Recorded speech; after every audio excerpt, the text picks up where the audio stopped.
Hello, everybody, and welcome to this evening's Supervision for Success session. My name is Jim Hoko, and I am the Executive Director for the Behavior Analyst Leadership Council. We are a trade organization. We were founded in 2015, and we are committed to supporting behavior analysts serving as leaders, managers, and business owners. I'm happy to again report, many of you probably saw this last time, that we will be having an in-person conference in Miami between March 2nd and 5th of 2022 at the beautiful Hyatt Regency. I want you to come, engage, learn, and network and relax with your colleagues. So join us at the Hyatt. It's close to things like the Port of Miami, the Brickell City Center, Bayside Marketplace, and Little Havana. So save that date, the 2nd to the 5th of 2022. So this will also be a recorded session. You can get CEUs if you are watching it recorded. To enable viewers of the recorded session to collect CEUs, the speakers or moderator will be inserting participation words at a few points during the presentation. Those viewing the recording will need to submit the participation words for verification of participation in order to acquire the CEUs. But remember, submission of the words is just required if you're watching the recorded version. If you're watching it today on May 13th, 2021, you will not need to submit those words. To earn CEUs for viewing the recorded session, you need to watch it, note the participation words during the webinar, email info@balcllc.org with the subject line CEU request, and include the following in the body of the email: your name, your BACB number, the webinar title, and the participation words. You will then receive a reply by email with further directions on how to collect the CEUs. Please note that the date of this email will be the date of the CEU certificate. So I'd like to, at this time, introduce our speaker, Linda LeBlanc. Linda, are you out there? There she is. Okay.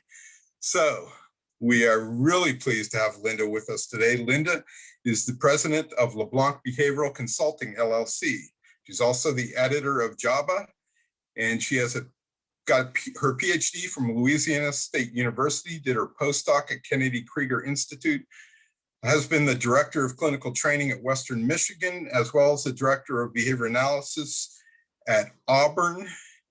And I have seen Linda talk several times. I always find it very inspirational. She is an impassioned and inspiriting speaker, so I think we have a very good presentation in store for us this evening. She will be talking on an event called Planning for a Sustained Career and Lifelong Growth.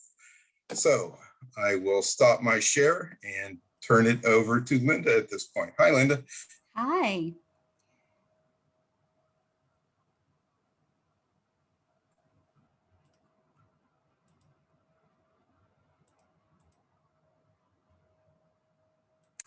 Okay, hopefully you can see and hear me. Today, I'll be talking about some strategies for planning for a sustained career and lifelong growth. I think it could probably happen if you didn't plan for it, but you would be lucky if that happened. So this is really going to be about how you can engage in planning to increase the likelihood that you're in this field for a long time. And this topic is important to me because we know that we are in desperate times with regard to the supply-demand imbalance for behavior analysts. And so when I see behavior analysts that become burnt out or bored or disengaged from the field, and I know that we potentially risk losing them, I feel really worried about the fact that they may not be adjusting to the different aspects of a career or encountering the really reinforcing aspects of what we do. And I have now been in this field for 30 years. Started as an 8-year-old. No, just kidding. But from the point that I started graduate school, I have felt like I was on my career path. It's now been 30 years. And this has been an exciting and interesting journey for me. And I'll bet that it has been for many of you. And my goal is to have 10, 15, 20 more exciting years ahead of me. So let's get started. A good portion of the content that I'll be covering today is from this book, Building and Sustaining Meaningful and Effective Relationships as a Supervisor and Mentor. If you are interested in this book, it is available at sloanpublishing.com, and the website address is shown to the right. I want to acknowledge my two co-authors of this book, Dr. Tyra Sellers and Dr. Shala Alai. I think that as a product of writing this book, we all learned a tremendous amount from each other. And I will say the experience of having this very connected, collaborative effort in many ways really sustained and re-energized each of us in our efforts. And I'll talk more about that notion of finding a community with whom you can engage in a way that excites you about the field, and finding people that you can learn from in an ongoing way. And these were my ladies. The material that I'm going to be talking about today primarily comes from the latter portion of the book. Chapter 12 focuses on strategies for planning for a sustained career and lifelong growth. And in the book, we really frame it as, yes, you should do this for yourself, but you should also teach your supervisees and your mentees how to do this.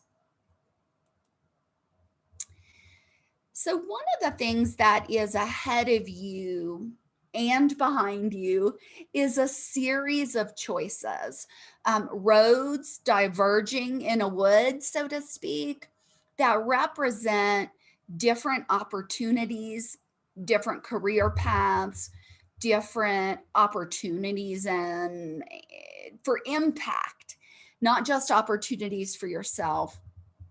And in a long and fulfilling career, I think in any profession, but certainly ours, you have to engage in some planning and some self-monitoring, and you are going to reach these kinds of choice points. You know, we no longer live in a world where someone joins an organization and has that job for 40 years. Even within a given organization, there may be choices to take that promotion or take that project. There may be different points in which you decide to shift your focus, move. I taught at 3 different universities in my 15-year career as an academic, and I love different things about all of them. And I think that change is always hard, but if you can put yourself in a position to know which changes have value for you and where your compass is kind of directing you, then you are more likely to view these decision-making opportunities as opportunities rather than pressuring or stressful events. So there's a little bit of literature on careers and career development. And this, like many other areas of psychology, is heavily stage-based. Developmental psychology, this is more like industrial organizational psychology. But there is this progression and growth, kind of like the larvae to the butterfly that you see in the background, where early on it's about exploration. Then you move into establishment of I'm there, I'm doing it, I've got to kind of make a name for myself to some extent. Then there's career advancement. And at some point, you get to maintenance. And then eventually there's withdrawal. And so I would ask you, and you don't have to chat about this, but just think about where you might be right now. I would say that I am probably in the maintenance phase of my career. I've kind of had those promotions to full professor and have my own business now, and I'm editing a journal. I've kind of had my accolades. That doesn't mean I'll never have any others, but I'm not really looking for some big promotion ahead of me that's going to make me feel super validated. I can think back to when I was really exploring and really thinking about, do I even want to be a professor?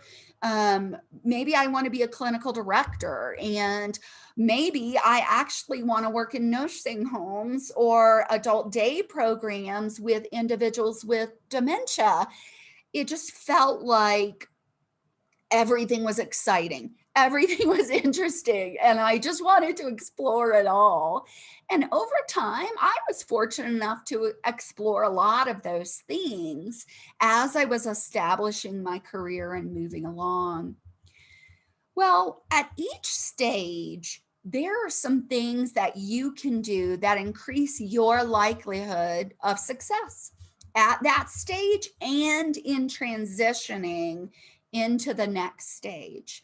And I would say that the three main things to focus on, regardless of whether you're going from exploration to establishment or career advancement to maintenance, these three things will serve you well at each stage to really engage in self-management and self-care. That is, plan your time, know your resources, allocate them purposefully rather than just trying to do everything everywhere. And remember that you're in a marathon, so that you have to stay healthy and have a life and be interesting and interested.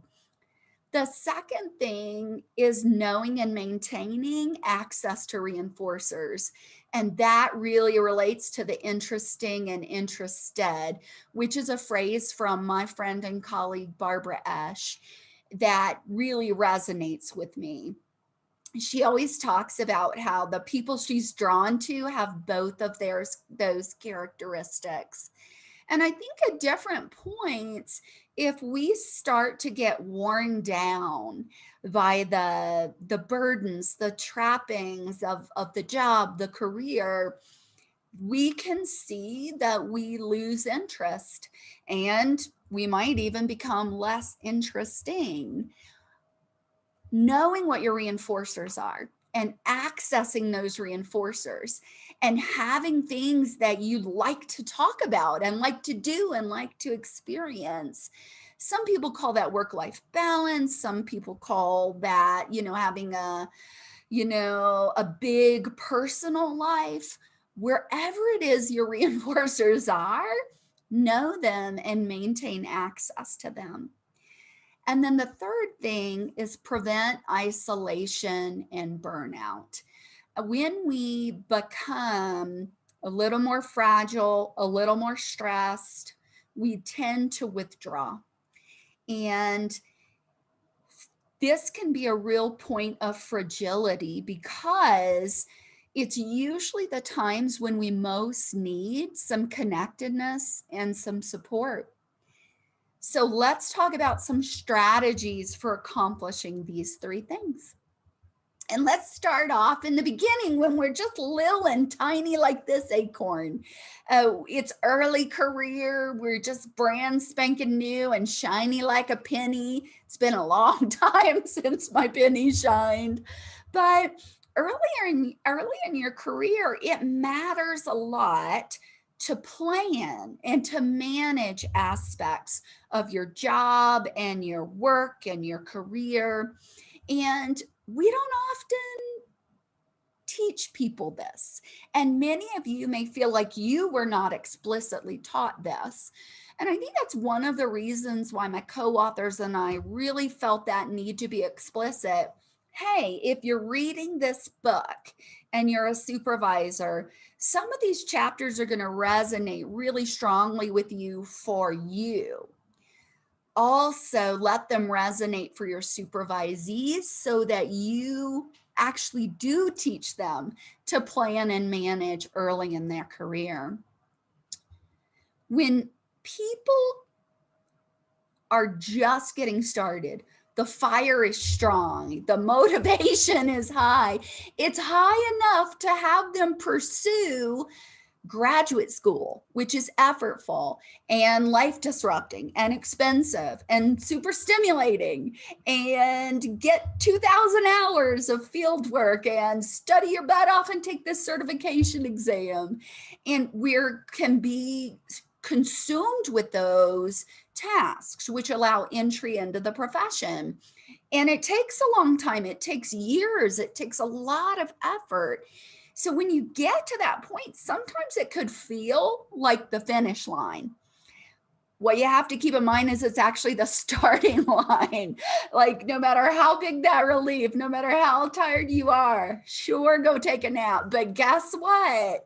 Reorient. This is the beginning of a marathon, and no one can sprint a marathon. Hopefully you're going to be in this for at least 26.5 years, like a marathon. Maybe it'll be 35. Who knows? So reorienting to that, point of passing the certification exam is the beginning, not the point at which you're cooked. So this is my little wow sticker, and that means I have to give you a participation word. And the participation word is chicken. Chicken. Okay. So back to this pyramid by Dreyfus and Dreyfus, and it's really kind of called it's an expertise model of continuing growth. Well, when someone is in that graduate training, they're initially a novice, then they move on to being a beginner. Most people probably mistakenly think that passing the BACB exam places them higher up this pyramid than it actually does. The BACB exam is designed to test minimum competence to practice independently. So that means you're at the bottom of the competent bar, not the top. And still ahead of you are more areas to become competent, proficiency to develop, expertise, and then mastery. And not all of us are going to make it to the top of the pyramid, but that's okay. It gives you more to strive for.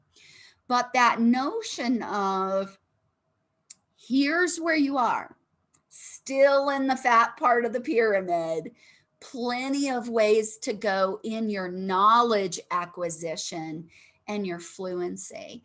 That really, I think, can help to orient a person to there is so much more to learn. The learning's not done. There's all of this ahead of me. So when someone is new in the field, they are unlikely to get bored because there are so many new challenges every single day at the job. The daily professional experience is a challenge.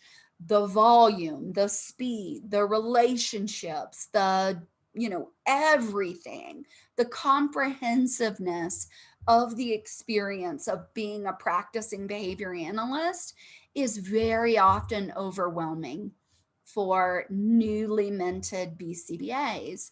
So the worry is not that you're going to get bored and feel like you're not learning anymore. The worry is the flip side of that, that you may feel like you're drowning in new experiences. And so we have to be careful to prepare our just about to graduate and our newly minted behavior analysts for a big transition that is coming up. And the transition is to responsible, independent professional employment. And if you have employed a lot of people, like I have employed a lot of people at my prior position at Trumpet Behavioral Health, you see how someone who is not ready for this transition can begin to fray and stress, and you can see the fractures that are developing. And over my years as a professor, I began to recognize that I needed to be doing something else to prepare them for the increased complexity and scope of tasks, for multitasking, for doing things efficiently, for not always trying to get a 100%. Choose wisely, because sometimes a 94% crushes it. A written skill acquisition program does not have to be perfect, but it needs to be really good, and it needs to be really done and in time to actually help your client. The other thing that I began to realize that I needed to prepare students for was increased complexity in their interpersonal relationships. So many dynamics change. There's not this super clear hierarchy of you're my professor, you're my supervisor. They may still have a supervisor, or they might not. They need to rely on their peers. They need to realize they're going to be evaluated in multiple areas. They need to hone their relationships to the people that they supervise. And the addition of supervisory duties really can add a lot of stress. I think this is probably one of the reasons why the BACB will be implementing this 1 year after you get your BCBA, you've got to be supervised on your supervision. It's kind of this acknowledgement that you can't go from being supervised to fluently supervising others in a heartbeat. It takes a second. In fact, it apparently takes at least a year. So these kinds of employment challenges or transition to employment challenges, they really represent a point of fragility. We can try to prepare people in advance. If you think back onto when you started your first job out of graduate school, you probably have a lot of positive memories and some harrowing ones. But it is important that we prepare people for this, because there is kind of a perfect storm of brewing. Think about it. The work task demands increase dramatically. The contingencies become either more delayed or disappear altogether. There's nobody who's going to give you 4 exams and 2 paper assignments that are due by an exact date for which there will be a grade. There are these new caseload management duties, and they need to happen many times a day from many different clients, many different stakeholders, many different staffs. And all of those duties have to be fit into the box of your time, and they need to be planned and completed independently. And in the absence of careful planning, fires start popping up. And then this new BCBA has no choice but to take those negative reinforcers associated with putting out fire, fire, fire, fire. but it's exhausting to do nothing but put out fires all the time. And so we have to expect that there is a likely kind of storm of brewing unless we specifically prepare new BCBAs for this situation. There are going to be new problems that they encounter with clients that they've never encountered before. Like, it's a given. I'm 30 years into this and I still encounter new problems that I haven't encountered before. It's more rare because I've seen a lot of stuff, but to orient the person to expect that, that's a given.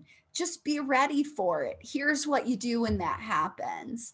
That can really help to cushion the blow that could otherwise feel like, oh my gosh, I'm supposed to know what I'm doing and I don't know what I'm doing.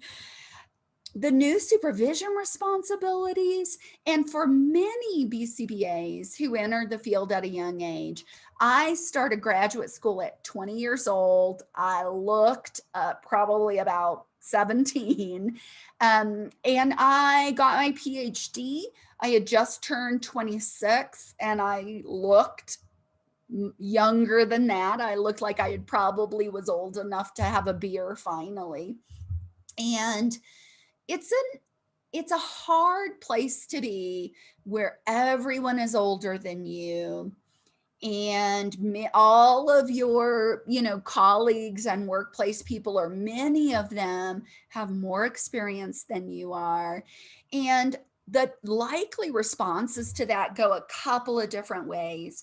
It could be that lean towards insecurity, but I don't know enough, I'm not ready for this, oh no, here's a new problem, I don't know what to do. When in fact, the person might know what to do. They just have to calm it down a little bit. It can also lead to arrogance, where I've got my BCBA and somehow that credential has validated me and I'm ready to go and I know everything.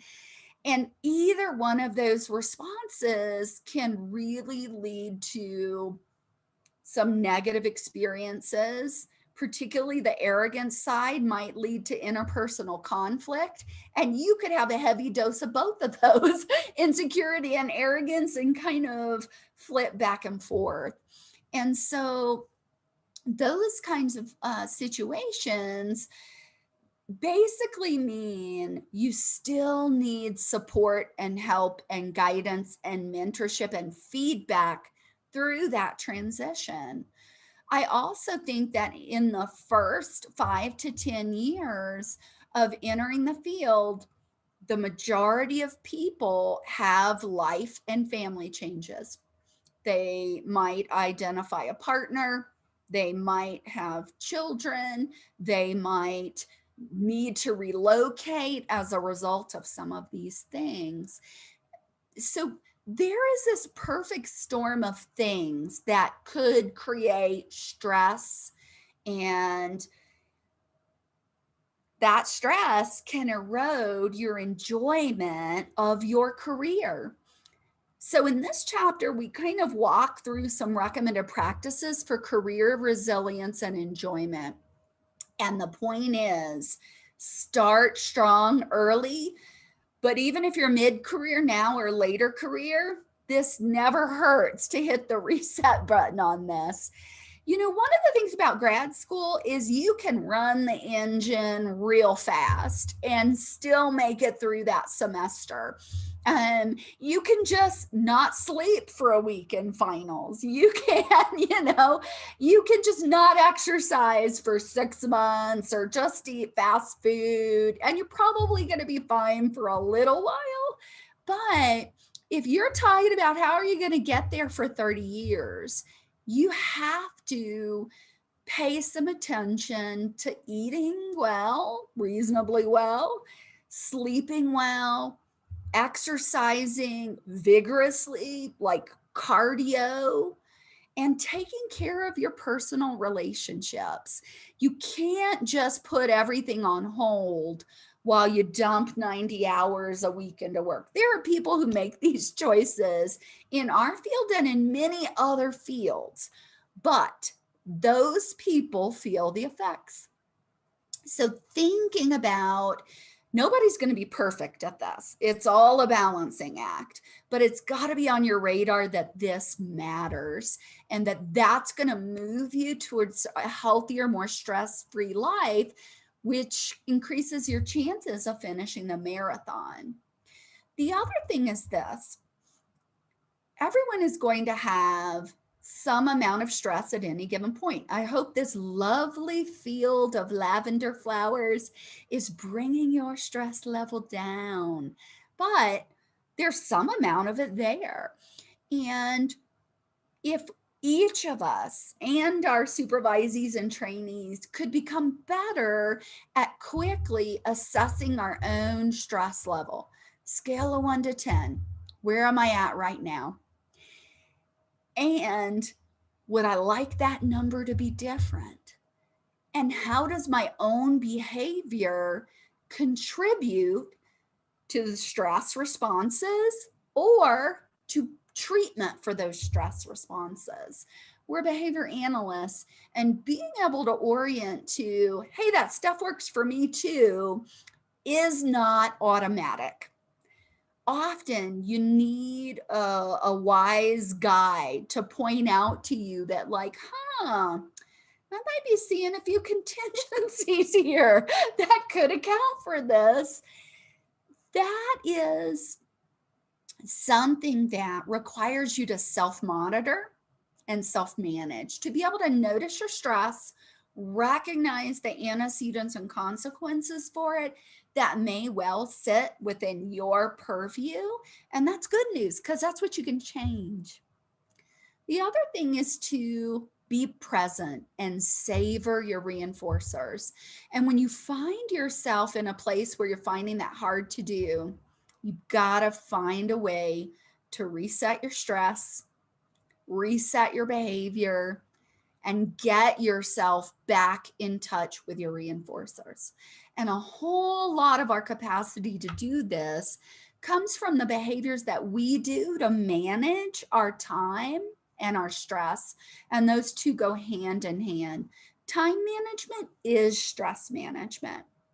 So it does matter that you take care of yourself. Think of yourself as a continuous growth organism, and a growing flower. You need the sun, you need the water, you need the soil and the nutrients in that soil. And you may have been in a situation prior to graduation, somebody else was pouring in the soil. Read these papers. Here are your consequences to help you be effective. I'm noticing that things maybe are getting a little unstable. Let's, get that stress back in order. Someone else may have been helping to do some of that, take care of yourself. Maybe not. But once you're on the career path, often you're going to be the only one with access to that index of your stress and the strategies that could help to lower that stress. So these basic self-care strategies are things that we have to regularly reevaluate for ourselves. And it doesn't have to be just the big stuff. I love going for a spa day, but you can't always go for a spa day. Sometimes it's staying hydrated, drinking a glass of water, enjoying how cold it is, going outside to see the sunshine, even if it's just for 2 to 5 minutes in a busy day. Focusing on adding in these small little things, often that's more doable than a big thing like I'm taking a week off or I'm taking 2 days off or what have you. So it is not only okay, it is critical to prioritize your well-being. And you may feel like, hey, wait a minute, it's not just my early career people who need this. We all need this. And at different points in our career, like every single day, this is probably something we have to pay attention to if we want to be in the game a long time.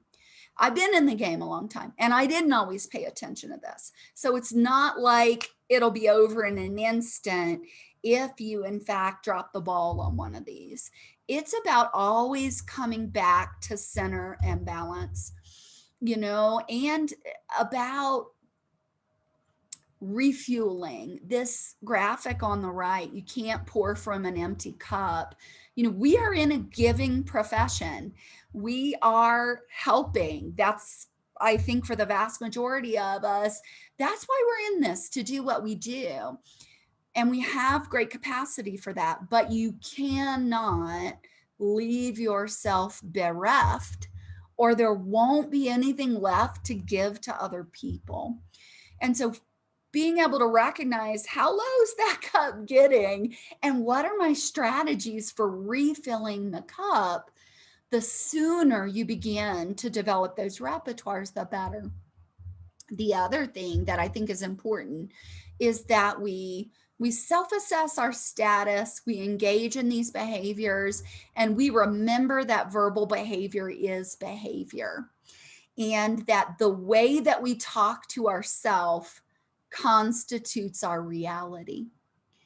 So, as Brene Brown says, talk to yourself like you would talk to someone that you love, because you should love yourself, because who knows where everybody else is going to go, but you'll always be around.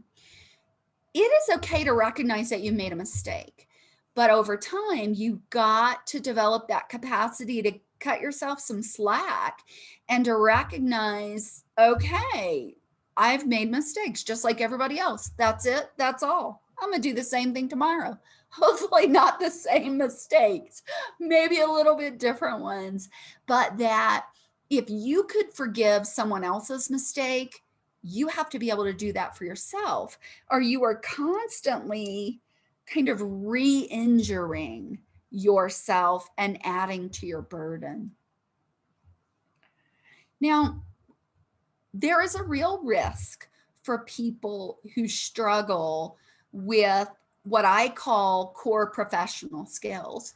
In this supervision book, we talk about them as your problem-solving skills, your interpersonal relationship skills, and your organization and time management skills. Those things have got to be strong. And if those are weak, everything else becomes harder. If you can't manage your time, there's too much to do. If you can't manage your relationships with other people, you start losing support. If you can't solve problems, you end up feeling buried by them. And that often can lead a person to become disconnected from their professional reinforcers and feeling overwhelmed.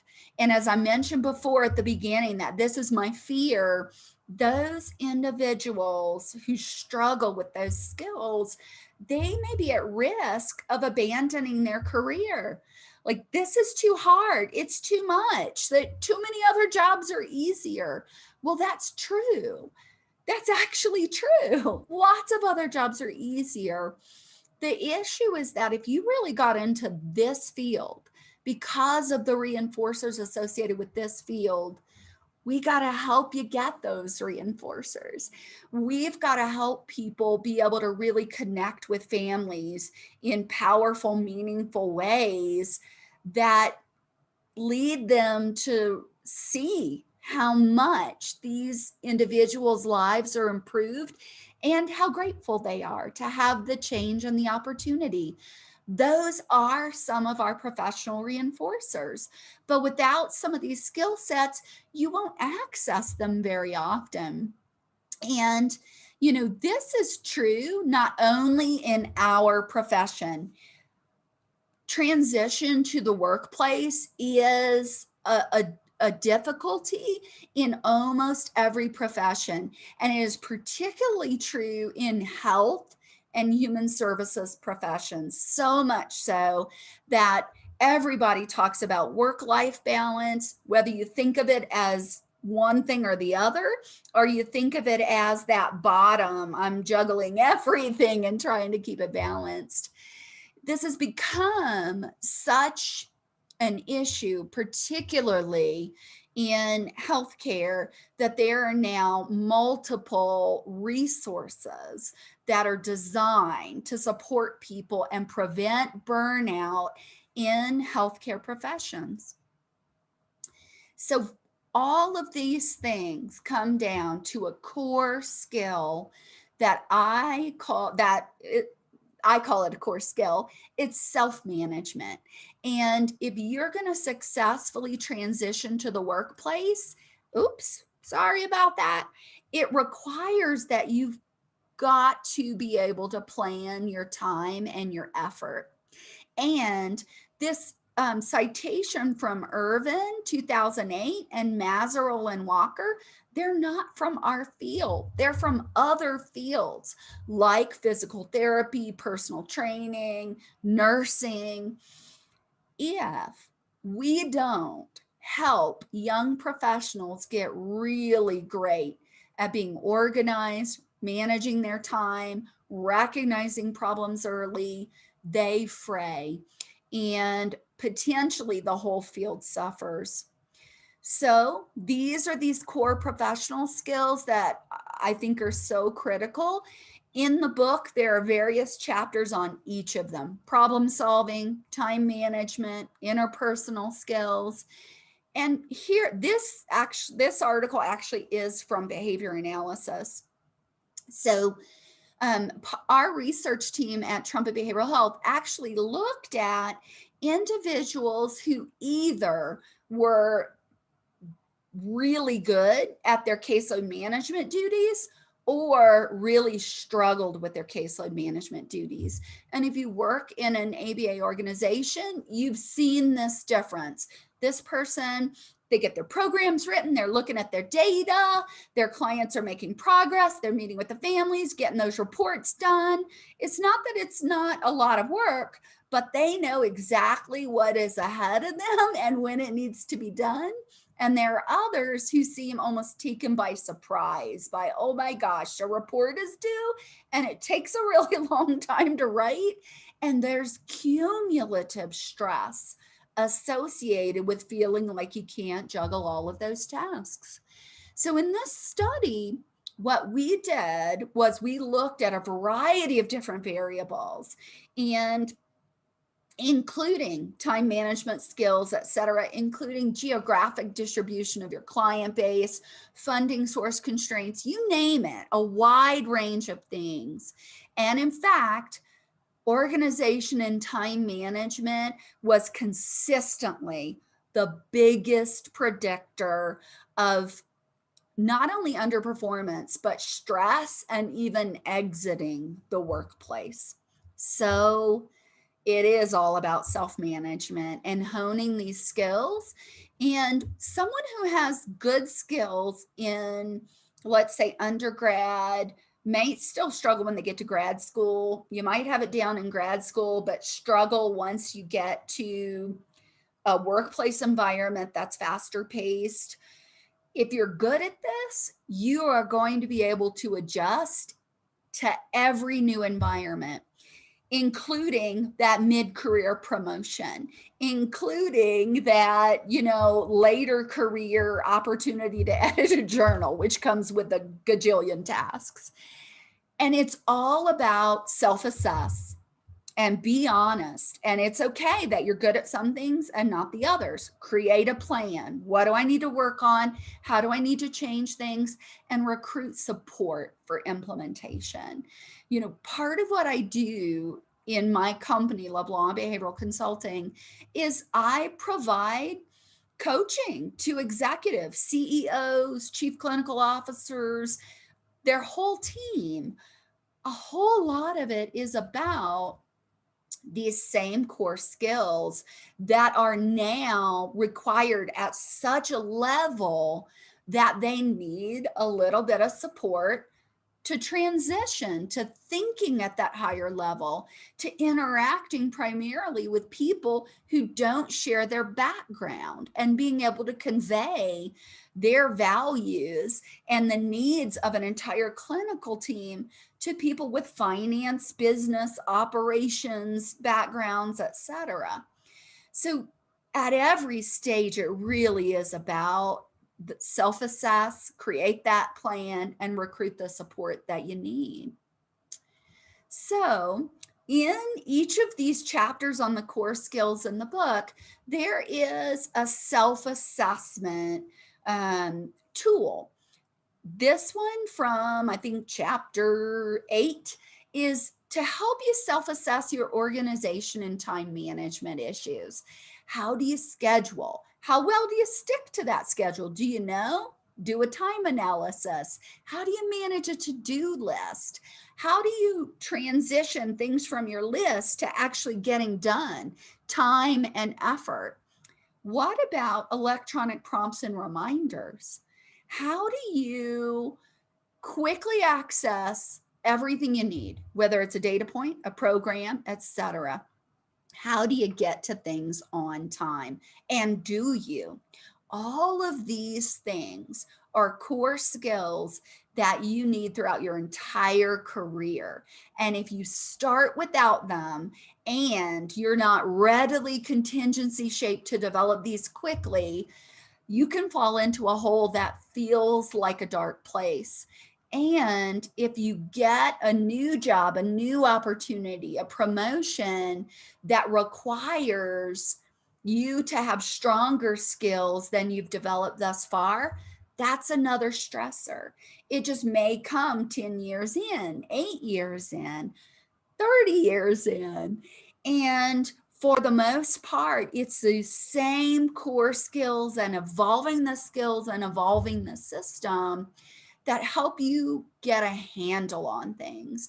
And when you feel out of control and like you don't have a handle on things, you feel stressed, you feel miserable, you feel anxious, and it cascades. So this kind of self-assessment leads to your plan. And this slide hopefully brings your stress level down again because it's beautiful. But one of the things that really makes a difference with respect to prioritizing organization and time management, and also those interpersonal skills, is that you have to have a shift in your perspective. Studying, taking those courses, preparing for the exam, those were all about getting you established in your career. Once you're in it, it has to be all about being great for the people around you. Be a great supervisor for your supervisee. Be a great coworker. Be a great supervisee to your supervisor. Actively striving to become a great supervisor and colleague requires you to honor your commitments, do your part, not create chaos in the workplace, bring the calmness, bring the temperature down in the room. And when you think about your favorite friends, colleagues, etc., it could be that they have a lot of characteristics. What is it that leads you to call them a great colleague, a great coworker, a great supervisor? It's often that they do their part, they're there for you, they can listen, they are willing to share ideas with you, they seek your input, and they make your environment more welcoming. Well, that's easy to think that you want that around you, but to also have that perspective of responsibility, one is to become that, is something that it often takes some maturity through that professional stages plan to really recognize that that's the goal. It's not just getting things done and getting your career established. This was something that I it's not that I was a bad supervisor or a bad colleague, but it took a while for me to realize that I needed to be focused on getting my stuff done and my accomplishments. And that gave me capacity to help others, to share others, to be able to really be a good colleague and then even a mentor to others.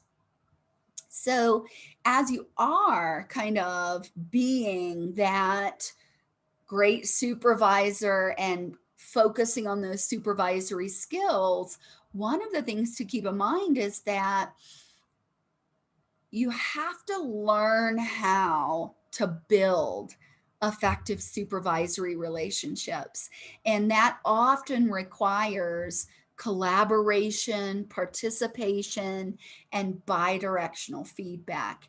And people who are relatively junior in their careers may not know how to give feedback, may not be great at receiving feedback, and may never have received feedback from someone who's more junior than them. So when you think back to those culprits of insecurity or arrogance, particularly that can be particularly damaging or inhibiting of effective supervisory relationships. And very often we don't really recognize when we're experiencing insecurity or when we are behaving in an arrogant manner. So this is like transitioning to be a supervisor is something that you really have to approach with some humbleness and some eagerness to learn. And I think we have to set people up to begin and constantly reset in their career to that notion of enjoy my career, learn a lot, share that knowledge, and keep getting more. And you're more and more likely as you progress in your career to be around people who are more junior than you. And so if you're not going to learn anything from them, you're not going to learn anything, period, probably. Like I'm generally one of the, will call me one of the more mature, experienced people in the room, no matter what the room is. And so that notion that I've got to be anchored to learn from everything. I'm not shut out of the learning just because I've been doing this longer than everyone else. Even the experiences of supervising a new person are going to teach me something about how to supervise. There's new literature out there that I haven't read except Java the last few years. I've read all of that, but I haven't had a chance to read other journals, and perhaps my supervisees, my colleagues, maybe they have had the time to do that and they have something to share with me. Well, let's focus specifically on some of the things that come up mid-career. Certainly all of the stuff that I just mentioned from early career still matters. But some other things do kind of hit in that winding road of mid-career where, and people I think almost have this, what I have seen is that people's vision of their career has become more truncated, where many people that are new to the behavior analytic workforce, they may expect to get a promotion within 2 years, 3 years. They might be the director, the clinical director of the whole shebang by 5 years. Well, okay, is that it? Are you done? Is that the top? No, you're not even yet to mid-career. So mid-career, you've been doing this 10, 15, 20 years, somewhere in there, it produces some unique challenges and some changes. And one of the big changes that it produces is opportunity and or satiation on your reinforcers. When you've been doing something for 10 years, you've done a whole lot of that. When I stopped being a professor, and I loved being a professor, the one thing I said is if I never grade another exam or paper again in my whole life, I'll be delighted. Just that cycle of do it again, do it again, do it again. I had satiated on what really is a powerful and beautiful reinforcer of this student was able to show they learned it all and they understood. And that's the beauty of grading an exam that I really did experience early on. Like, yes, they knew it. They're smart. And I helped them. I taught them and they learned it and yahoo. And by 15 years in, I was like, whatever. Oh my gosh, why did I even give written exams? It's not that the reinforcer changes, it's that you might satiate on it.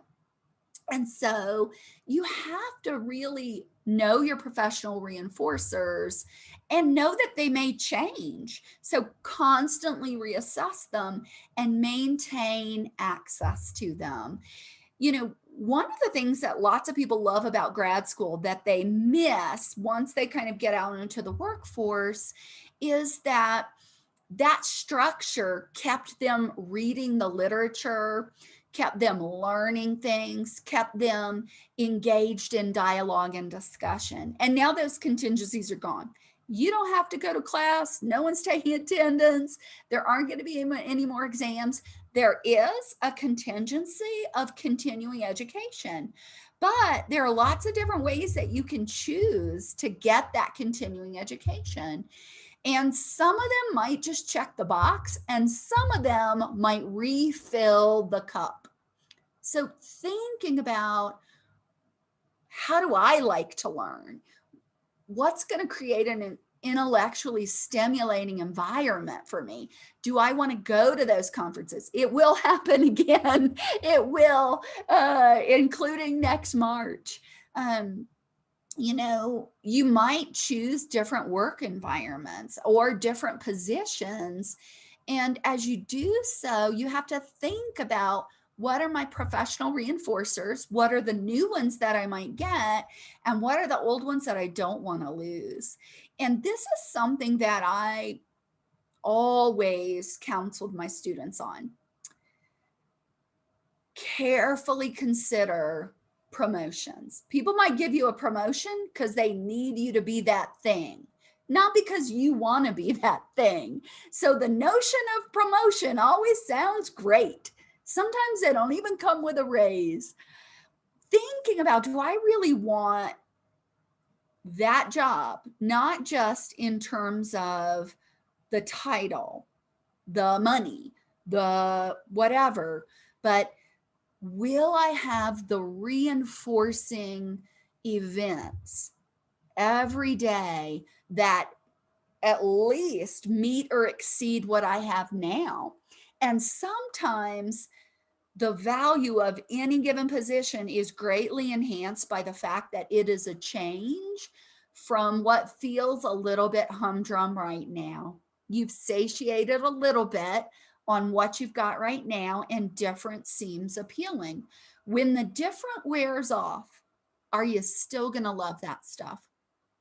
You may not know the answer in advance, but if you really self-reflect on what are my reinforcers and to what extent might those things match it, reinforcers such as interacting with other people, reinforcers such as creating cool stuff, different jobs are going to give you different opportunities to do that. So there is an activity in the book that kind of walks you through, what are your preferred work activities? What are the things you love to do at work? What are the things you consistently choose to do at work with your free time? That discretionary time, that is such a fantastic, it's kind of a free operant preference assessment. It's just, we're not taking data. Which levers do you press when there are no contingencies other than the automatic reinforcement of I get to do this? Thinking about that and planning what's on the list, how often do I get to do it, and how can I make sure I get to do it enough Maybe I need to even do it more, but maintaining that access. If you get into a situation where you don't like 90% of your work activities, the reinforcers are lean. It's just money. You can get money for a lot of things. And you could start adding on extra discretionary stuff on top, which is great. You could explore new opportunities. Perhaps you want to become an officer in your state ABA organization. Perhaps you want to write a book, whatever it is. All of those can be exciting things. In order to get enough of those as reinforcers, you either got to get them in your work, your primary job, or you have to add them on.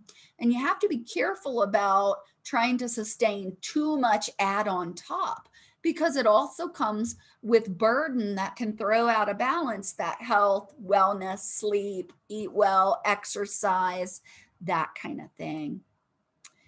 You can also do the same thing for your personal reinforcers. We try to give you a list to get you started. And how often are you doing it? And did you used to love that and you used to do that a lot and now you don't do it much? I actually love cooking. And at times when I have gotten really busy and stressed, I don't cook. It's like, oh, let's get takeout. Let's do this. I lose access not only to a greater array of things that I could eat, but an activity that I really like. And so I had to actively make a plan for being more available to cook. And now I cook almost every day of the week, and I love to. Whatever it is, be honest with yourself about there may be things that you used to love to do that you really no longer have much of an opportunity to do. The only one who's going to get it back in your life is you. And you may have to recruit that support. Reach out to someone that you used to do something with. Join a book club to get you restarted on that, whatever it might be. Here's another thing that happens in mid-career. Anybody ever been promoted without being taught how to do the new job?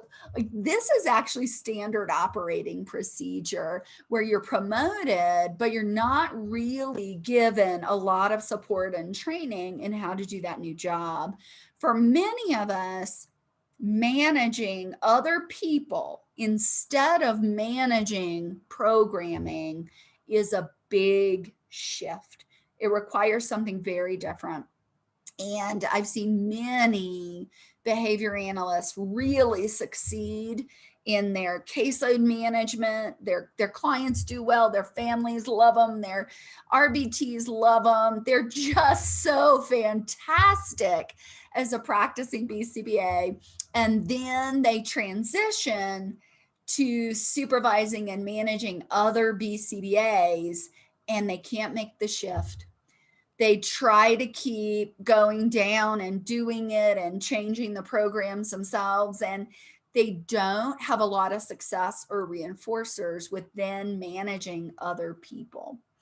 There was something about that other job that synced so well that gets lost in translation to shift to my job now is to help these people grow in ways that translate to them being better at writing those programs and interfacing with those families.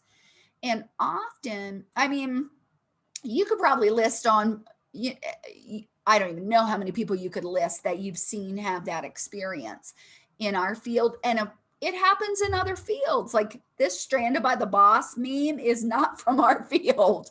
That's from business and industry. That notion of really helping people to prepare for, we have such a phenomenal demand. We need people, we need people, we need people. So many people are new. It means that people are getting promoted to management positions quickly, and in large numbers.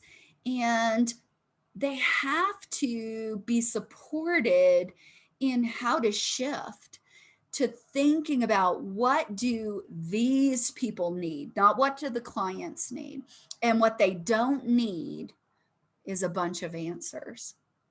And that, boom, can blow minds, particularly if you've been in a situation where your job is build it fantastically. So there are no questions. It's just like write the perfect program, give the perfect training, that kind of thing. There are very few questions. And when they pop up, you answer them. Well, when you are in a position where you're managing other people and really guiding their professional development to do the job that you just did, you have to step back and you have to direct your efforts towards something different. It is not as critically important that you know what to do. It becomes much more critically important that you know why you would do what you need to do, because the next what you need to do will not be the same. Focusing on what are the controlling variables for this decision making, for this problem and this solution, for what it's worth to notice or allocate your time to. That actually requires a much greater emphasis on open-ended questions that lead people to understand the broader rationale and the broader impact. And many people have not yet developed that repertoire of focusing on open-ended questions, on giving subtle examples that produce insight into similarities and differences and what have you. So it can lead to a difficult road. The adjustment to a promotion can really stress you. If you're lucky enough to have some mentorship, some support, and some training, you get through that transition and you can potentially skyrocket with respect to your learning trajectory. So I think the take home point on this really is that it is your ability to articulate your values and your reinforcers and your professional mission that's going to get you through all of those two roads that diverge in a wood, where you need to make choices. You need to select among opportunities. You need to prune things you're giving time to that you got no more time for, and new directions that you want to grow in. That is your ability to do that. And it requires time, calmness, self-reflection. That's your best guidance in decision making for your career. And very often you need a sounding board to be able to articulate those values and reinforcers and mission. You need someone to ask you questions in ways, or, you know, what do you mean by that as a reinforcer? What is it that you like about it? To really fully capture that. That sounding board, that guide, could be a peer, a friend who is also a mentor. In the process of writing this book together, Shala and Tyra and I began to think of each other as friend tours, friends who also engage in that mentorship. It could be people, you know, in advanced positions in your organization, people who have started their own business and you're thinking about starting your own business. So there are plenty of ways to connect to that sounding board, but you kind of need to know that you should connect to that sounding board, and that what you need to connect to that person about is not the specifics of your decision. It's more about the specifics of you, because any given decision, different options are a match or a mismatch for different people. There is no one right opportunity job for everyone. So when you think about evolving as a supervisor And I think in mid-career, it's your best opportunity to do that. You now know plenty. You often are beyond that insecurity and arrogance because you now know you know plenty, and you truly appreciate how much you still don't know. That becomes your opportunity, I think, you've supervised enough people that you can actually reflect on your own supervisory practices and behavior and style. And there's no one right way to supervise. There are some guide points, but your supervisory style and practices, they came from somewhere. How many of them came from your supervisors? How many of them came from successful things that you did with your supervisees? And how many came from uh-ohs with some of your supervisees? And everybody has those. That notion of learning as much from a mistake as a success, and it not hurting to be able to describe that there was a mistake, gives you so much more power to grow and change. But how do you want to grow and change? Thinking about, have you actively tried not to do the things that you didn't like with your supervisors, and what have you put in place instead? You know, these opportunities really, those are self-reflection opportunities, can really help you become that mentor to other people as you are keeping your own connections with mentors. It's hard to be a mentor to someone when you're still that little acorn. Like, maybe you are, but you still got so much to kind of learn and stabilize on. But by the time you're in mid-career, that may be one of the most reinforcing things that you do.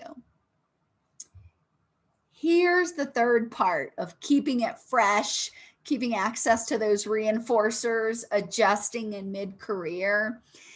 You have to periodically reassess your skills and your professional reinforcers. And sometimes you make a pivot to re-energize your professional life. I did. In fact, I have multiple times now. I changed from being a professor to being an executive director in a human service organization. And then I pivoted to starting my own company. And all of those pivots re-energized my professional life. In each instance, I thought about it. Is this going to be right? This is scary. This is a change. It's always scary. And I didn't make the change until I could describe, what's that going to give me that I want that I can't get now? Are you sure you can't get it now? And once you can really name that thing that either takes advantage of your skills or challenges you to learn again in a whole new way, that's fantastic. Transitioning from being a professor to being the leader of an ABA organization required me to learn so many things and to build so many different areas of expertise, particularly in operations, human resources, finance, that kind of thing. I knew plenty of the clinical stuff, and I knew a lot of the leadership stuff, but learning all those other areas and figuring out how to effectively connect my clinical mission to each of those areas in a way that brought the organization together was a tremendous opportunity that was re-energizing. Some people take a sabbatical or a working vacation or a new experience. Writing the book was a new experience. It was totally different than writing articles, which I'd written a lot of, and it was a great growth experience. I am so admiring of my friend, Bridget Taylor. She is the executive director of Alpine Learning Group, and she arranged to take a sabbatical a couple of years ago. That is, she's not in academia, You don't have to be in academia to do that. She got creative. She wanted to re-energize herself. And on that sabbatical, she did a lot of things, including writing an article with me on compassionate care and therapeutic relationship skills. So it's a shift, you might be able to find a way to do that, or to add in an opportunity like learning some other new skill, whatever it might be. There were folks at Trumpet that I helped to, wrote them letters of recommendation. They decided, well, I want to go get my MBA as well as having my BCBA. Great. I've been doing this 10, 12 years. I want to kind of have that submersive learning experience again. And there are lots of different things that you can do. And I always advocate for one of the ways you might shake it up a little bit is to think about serving a new population or developing new competencies. I am a big advocate of remembering it's not just about autism and intellectual disabilities. That's important. I've done that my whole career. But working with individuals with brain injuries, with late life acquired cognitive concerns such as dementia, even working in infant mental health, it's a great opportunity to connect those dots. How do I take these skills and use them in this other place? Those kinds of things can really fulfill you and re-energize you for another 5 to 10 years. It's kind of like in that marathon, getting a couple at a water station and a snack station to like, okay, let's go 10 more miles. And then, of course, being involved in professional organizations and communities, that's critical. So it is about that constant self-reflection. I love this image because the tree has obviously been there a long time, and it's gotten beaten down a little bit and chopped down, and look at something new growing out of it. So if it ever starts to feel old and stale, just find this sprout to grow out of that. And a lot of times reflecting on your past experiences and thinking about your future, here's what I've encountered in the past. Maybe there's something I did a little bit of that I want to shift to. Maybe you can even reflect on past experiences and be able to name what's missing that you really want. And that becomes your new area of interest or skill. So constantly planning for continued development. What's the goal? What is one action that will get me closer to that goal? And who or what is a resource to get me started? And you do not have to plan the whole shebang at the outset. Very often, you won't know what the next steps are. You've got to just get started exploring. And then those actions are going to lead you farther and farther down the path. This article is one that I wrote with my colleagues, Megan Heineke. I guess they both were my students. They're now my colleagues. Megan Heineke is particularly interested in traumatic brain injury, and Jonathan Baker interested in gerontology and dementia care. So this article kind of lays out for you, if you first, a new population might excite you again, and they need you a whole lot. And if that's the case, how do you get ready for that? How do you help yourself be knowledgeable with respect to contacting the literature, maybe finding some mentoring in those new experiences, and creating your community? Your community as a community of practice are the people who value your expertise and want to give you theirs. And by the time you are in mid-career, you have a lot to offer other people, and people still have things to offer you. And being an agent to create your own community is powerful. And so I mentioned that one of the risks is that people might become disconnected with their professional community. That can definitely happen if you get isolated as a junior member of the profession. But in mid-career, you're busy. A lot of times you got family, you got soccer, you got like trying to get a promotion. I got to build a training system. There's so much that it feels like there's nothing left to connect on, but you still feel a little ho hum. And so it could be that becoming connected through a professional organization is important. I've kind of always gone to conferences because I often was speaking, but I've had many colleagues where they'll go 4 or 5 years without going live to a conference. They get their CEs in other ways, but that dynamic social experience where you don't even have to know what you want to know. There's so much, like wander around, can really help you connect again. And it could be that you create a connection point in your own organization, starting a journal club, a resource share, a safe space. If part of what you're passionate about is affecting change in an organization, whether it's related to diversity, inclusion, or creating a safe space for your junior colleagues to be able to say, I don't know what to do. I need some help. I need to be able to be okay with my insecurities, whatever it is. You get to the point where you are one of the more senior, capable people in your community. And along with that, not only comes opportunity, but I would say also comes some responsibility to help, not only to keep yourself connected, but to bring in those more junior folks and give them that feeling of connectedness and interest. And you can build that safe space anywhere. Okay.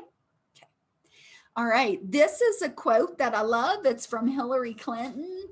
And she's talking about when she became a female senator. And obviously she'd been in politics a long time, but this is a whole new ball game. She's now elected to the Senate. And there were very few women senators. And so she looked to Barb Mikulski, who I believe has a different political affiliation than she does, who always got the group of female senators together to support each other. And so she talks about Barb as being a person who creates a space where women can speak their minds freely. Whatever it is that you feel like your space would benefit from, you can be the creator of that. Devin Sundberg, who was the CEO of an ABA organization, felt like she needed a new interest, a new challenge. She created WEBA, which I think is serving this function of being a safe space where women can speak their mind freely. Could you be some version of that for other people? Last take-home point of this is preventing or addressing burnout. Monitor for it. We talk a lot about what it looks like, the exhaustion, the detachment, the stress, and seek your own community of support. By the time other people can see it, it's too late. Recognize it early and seek a mentor, a community of practice. This is Judy Favell. She's someone that I consider a mentor. I happen to be presenting this award from CalABA. It was the Jerry Shook Award. And I had connected with her a few years previously. She has been a constant resource and guide. And people often ask me like, well, would you know if you had a mentor? I don't think I've ever had one. And I'm like, oh, that's the person that when you doubt, when you need support, when you're not sure, you call them, you email them, and you know that they will be there. And you trust their advice and their guidance. And you trust that they care about your well-being. if you've never had a mentor, move towards getting one. It is a powerful resource and one that we all need at some point. Now, it doesn't have to be official. Judy's not my official mentor. We're buddies, we're friends, we care about each other's lives. Having people like that in your life matters tremendously for that sustainability. There are going to be rough spots for everyone. I've had multiple of them. And, knowing who and where my mentors were and just reach out to them. Don't be scared to reach out and say, I need help, I need advice. This activity in the book walks you through what your past connectors and influencers have been, your supervisors, maybe people who've been mentors, early life for the basics of your graduate training, your life and career mentors. And it also ties you into who are your mentees? Who are you now becoming a mentor for? The mature tree drops the acorns so others can grow. And it could be that as you progress in your career, that becomes the most rewarding activity for you. So think about filling out your own tree and don't forget the mentees. You may find that the one thing that's going to keep you going for 10 more years is the people that you invest in and transform into better leaders in your organization. Here's another take-home point. You can be your own mentor. And that notion of self-reflection, self-management, re-anchoring, managing your own stress, that helps you become your own best guide. And we are least likely to do it when we most need it. And I will say this, the times when other people have been most helpful to me, they said stuff that I've said to other people. I just needed someone to center me back again. That, oh yeah, I'm going to get through this. I'm capable and I'm going to make a choice. And if I make the wrong one, I'll make a different one because I'm a problem solver. And over time, what you want to do is get better at being your own mentor, reminding yourself, what about the self-care? Got to take care of it. It's okay to drop the ball a little bit. Best thing is to catch it quick and remind yourself, nope, I care about you and we're in this to the finish line together. So get your butt out there and exercise and look at the sunshine. One of the things that we do in the book in one of the last chapters is to write a letter. We wrote letters to our past selves because we were kind of at or past the midpoint in our career. A more junior person could write a letter to their future self, but it's really all about what do you want to tell that other person about the winding path? Each of us has different winding paths. Each person has made a difference in every person that we've mentored and supervised, and every person that we will mentor and supervise. And the people who mentored and supervised us made a difference. It is how we give that gift back. And so part of what we have to do with that self-reflection is to talk to ourselves about that impact we're still having in later career. It becomes so much more important to self-reflect and to acknowledge that you've done good stuff. You can really only fully understand your influences and your evolution by looking backwards. You got to live forwards, you got to plan forwards, but that reflection can be a powerful reinforcer in your later career.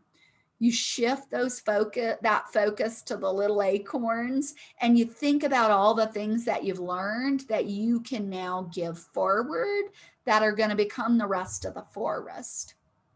So This is the end participation word, and we're going to go with taco. Taco. This is so critically important. Be kind to yourself. Talk to yourself the way you would to someone you love.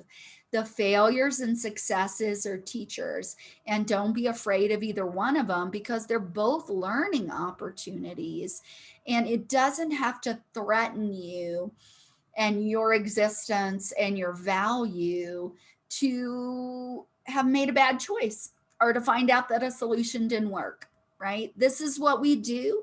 We collect data and we problem solve from there. If your first behavior intervention plan didn't work perfectly, that's not the end of the road. You change it.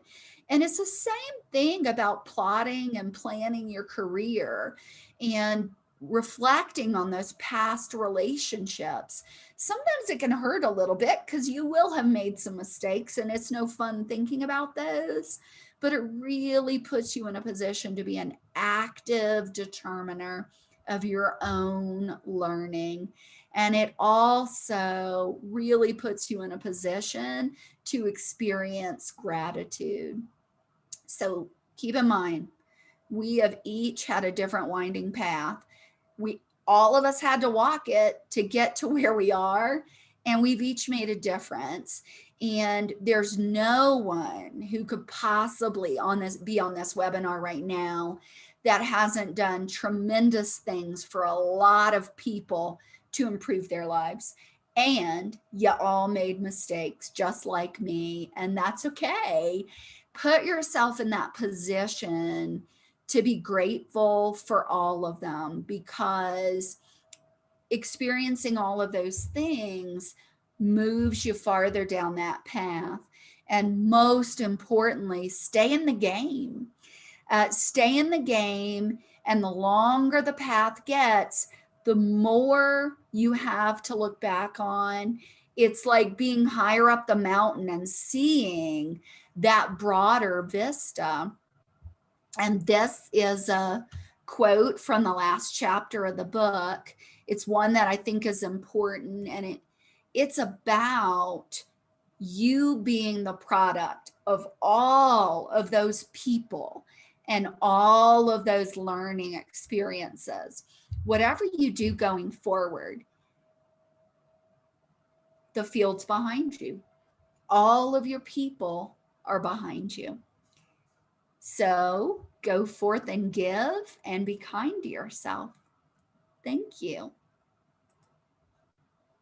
Linda, that was amazing. That was a really powerful presentation, at least from my perspective. So I hope everybody out there was listening. There was so much that was in there that I wanted to make a comment about. That the first thing I want to say is Judy Fable, amazing lady. I got to meet her back in the late 1980s, and I've seen her on occasion. And I went to a presentation she did about the history of behavior analysis that was just amazing. I think it might have been at an APBA conference before.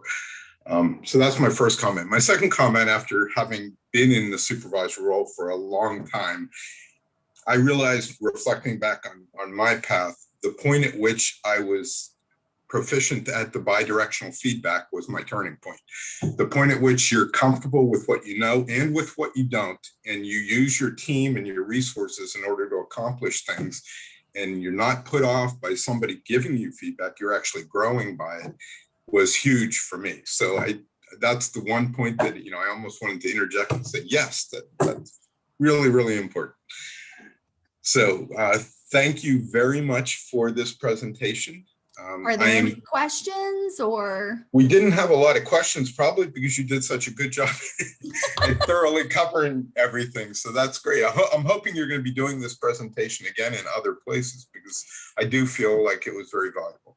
Oh, great. Well, thank you. Yes, I'm going to definitely try to do this again. This is the very first time I gave it, so I'm working on the timing. But hopefully it really stimulated just some ideas and some reflection points for people, and hopefully it filled your cup a little bit.